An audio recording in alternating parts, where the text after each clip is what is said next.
Assalamualaikum warahmatullahi wabarakatuh.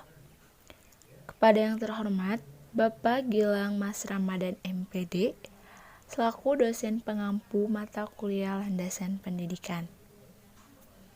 Perkenalkan, nama saya Siti Lutfiah Pilia dari kelompok 4, Pendidikan Guru Sekolah Dasar kelas 1B, STKIP Bina Mutiara Sukabumi.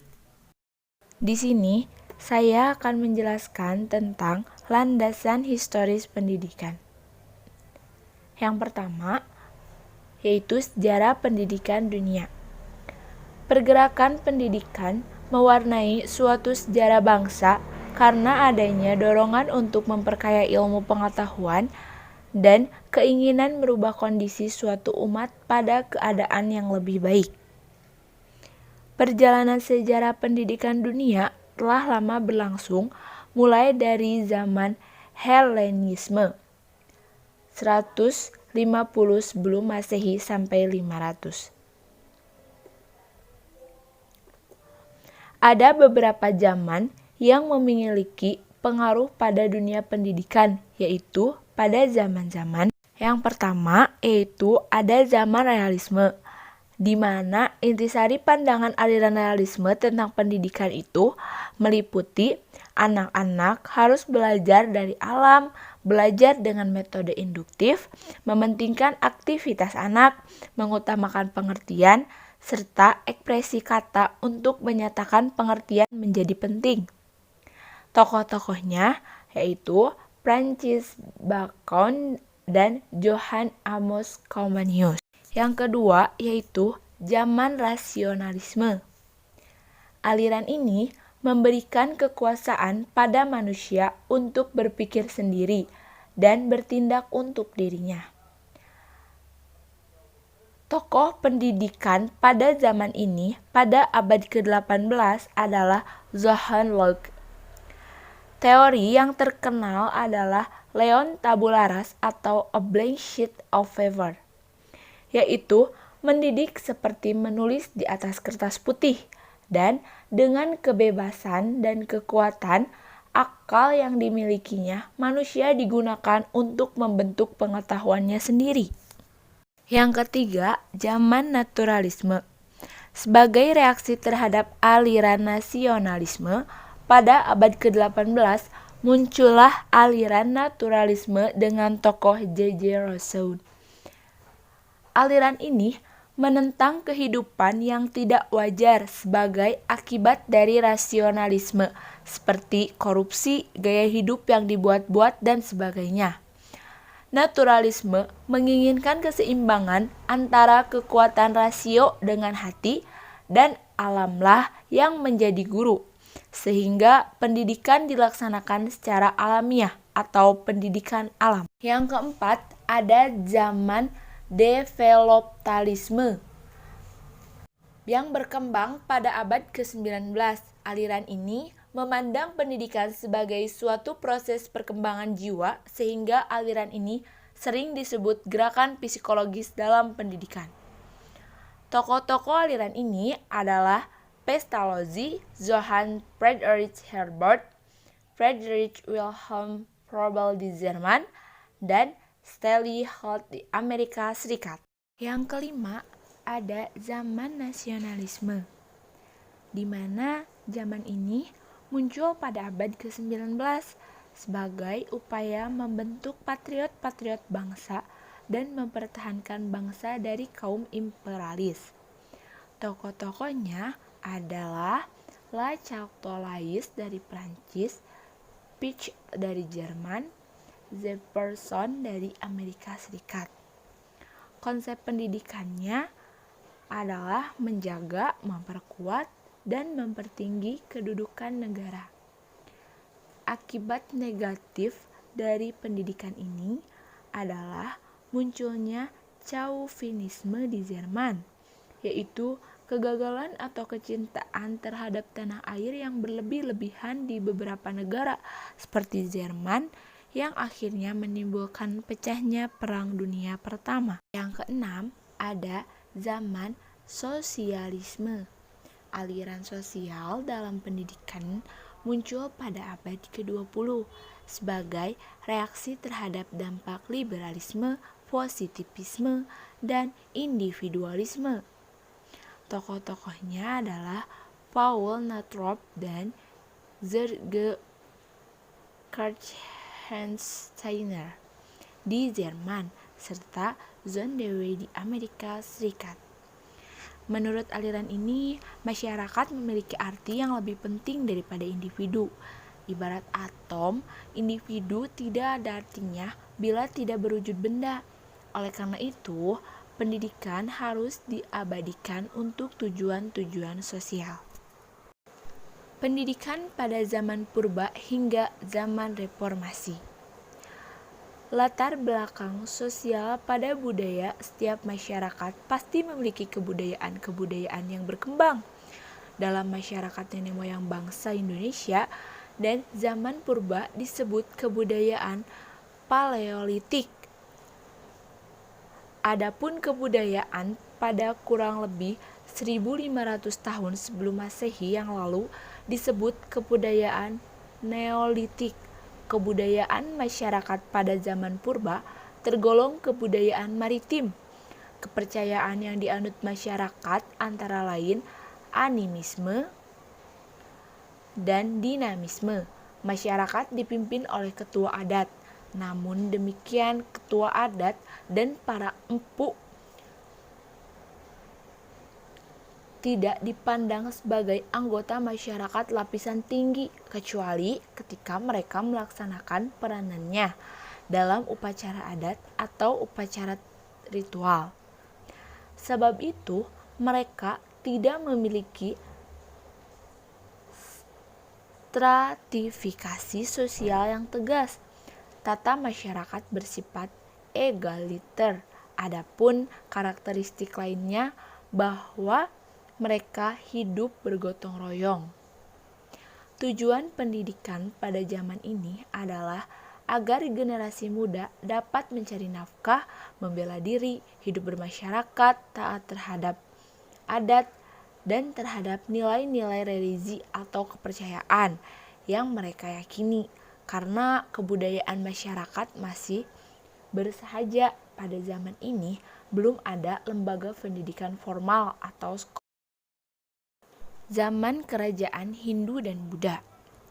Menurut para ahli, paling lambat pada abad ke-5 Masehi telah dimulailah zaman sejarah di negeri kita. Hal ini ditandai dengan ditemukannya tulisan tertua, yaitu tulisan huruf Pallava bahasa Sanskerta oleh para ilmuwan sejarah di dekat Bogor dan Kutai.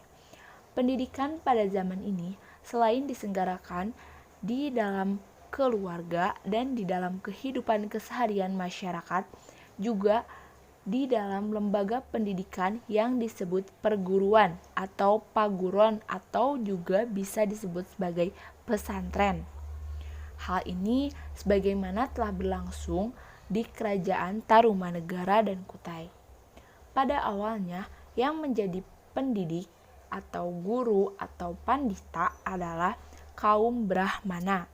Kemudian, lama-kelamaan para empu menjadi guru, menggantikan kedudukan para Brahmana. Terdapat tingkatan guru. Yang pertama, guru atau perguruan keraton. Yang kedua adalah guru atau perguruan pertapa. Pendidikan bersifat aristokratis, artinya masih terbatas hanya untuk minoritas, yaitu anak-anak kasta Brahmana dan Ksatria. Zaman kerajaan Islam. Pemerintah pada zaman ini dipimpin oleh raja. Di dalam wilayah kerajaan-kerajaan Islam, umumnya masyarakat tidak menganut stratifikasi sosial berdasarkan kasta. Sesuai ajaran Islam, masyarakat tidak membedakan manusia berdasarkan keturunan atau kasta. Sekalipun zaman ini masih tetap terdapat kelompok raja dan para bangsawan dan terdapat kelompok rakyat jelata di pihak lain. Namun, feodalisme di kalangan masyarakat pada umumnya mulai ditinggalkan. Tujuannya agar manusia bertakwa kepada Allah Subhanahu wa Ta'ala sehingga mencapai keselamatan di dunia dan akhirat melalui iman, ilmu, dan amal. Kurikulum pendidikannya tidak tertulis, tidak ada kurikulum formal. Pendidikan berisi tentang tauhid, Al-Quran, hadis, fikih, bahasa Arab, termasuk membaca dan menulis huruf Arab. Pendidikan pada zaman kerajaan Islam bersifat demokratis. Pada zaman ini, pendidikan dikelola oleh ulama, ustadz, atau guru. Raja tidak ikut campur. Zaman pemerintahan kolonial Belanda. Latar belakang sosial budaya. Pada tahun 1596, bangsa Belanda telah datang ke negeri kita. Tujuan kedatangan mereka adalah untuk berdagang. Pada tahun 1602, mereka mendirikan VOC karena VOC merupakan badan perdagangan milik orang-orang Belanda yang beragama Protestan. Maka selain berupaya menguasai daerah untuk berdagang, juga untuk penyebaran agama Protestan. Kekuasaan VOC akhirnya diserahkan kepada pemerintah negeri Belanda. Karena itu, sejak tahun 1800 sampai 1942, negeri kita menjadi jajahan pemerintah kolonial Belanda. Kurikulum pada era Orde Lama dibagi menjadi 3 kurikulum, diantaranya rentang tahun 1945 sampai 1968. Rencana pelajaran terurai 1952 dan kurikulum 1964. Pendidikan pada masa Orde Baru. Orde Baru berlangsung dari tahun 1968 hingga 1998 dan dapat dikatakan sebagai era pembangunan nasional. Dalam bidang pembangunan pendidikan, khususnya pendidikan dasar, terjadi suatu loncatan yang sangat signifikan dengan adanya instruksi Presiden. Namun, yang disayangkan adalah pengaplikasian Inpres ini hanya berlangsung dari segi kuantitas tanpa diimbangi dengan perkembangan kualitas. Yang terpenting pada masa ini adalah terciptanya lulusan terdidik sebanyak-banyaknya tanpa memperhatikan kualitas pengajaran dan hasil didikan. Pelaksanaan pendidikan pada masa Orde Baru ternyata banyak menemukan kendala karena pendidikan Orde Baru mengusungkan ideologi keseragaman sehingga memampatkan kemajuan dalam bidang pendidikan. EBS-TANAS UMPTN menjadi seleksi penyeragaman intelektualitas peserta didik. Pada pendidikan Orde Baru, kesetaraan dalam pendidikan tidak dapat diciptakan karena unsur dominatif dan submisif masih sangat kental dalam pola pendidikan Orde Baru. Pada masa ini, peserta didik diberikan beban materi pelajaran yang banyak dan berat tanpa memperhatikan keterbatasan alokasi kepentingan dengan faktor-faktor kurikulum yang lain untuk menjadi peka terhadap lingkungan. Pemerintah Orde Baru yang dipimpin oleh Soeharto mengedepankan moto membangun manusia Indonesia seutuhnya, dan masyarakat Indonesia. Pada masa ini, seluruh bentuk pendidikan ditujukan untuk memenuhi hasrat penguasa, terutama untuk pembangunan nasional. Siswa sebagai peserta dididik untuk menjadi manusia pekerja yang kelak akan berpacu sebagai alat penguasa dalam menentukan arah kebijakan negara. Pendidikan bukan ditujukan untuk mempertahankan eksistensi manusia, namun untuk mengeksploitasi intelektualitas mereka demi hasrat kepentingan penguasa. Kurikulum yang digunakan pada masa Orde Baru yaitu Kurikulum 1968, Kurikulum 1975, Kurikulum 1984, dan Kurikulum 1994. Yang terakhir ada pendidikan pada masa reformasi. Era reformasi telah memberikan ruang yang cukup besar bagi perumusan kebijakan-kebijakan pendidikan baru yang bersifat reformatif dan revolusioner. Bentuk kurikulum menjadi berbasis kompetensi. Begitu pula bentuk pelaksanaan pendidikan berubah dari sentralistik atau orde lama menjadi desentralistik. Pada masa ini, pemerintah menjalankan amanat Undang-Undang Dasar 1945 dengan memprioritaskan anggaran pendidikan sekurang-kurangnya 20% dari anggaran pendapatan belanja negara. Adapun kurikulum-kurikulum yang dipakai pada masa reformasi yaitu kurikulum berbasis kompetensi dan kurikulum tingkat satuan pendidikan atau KTSP 2006.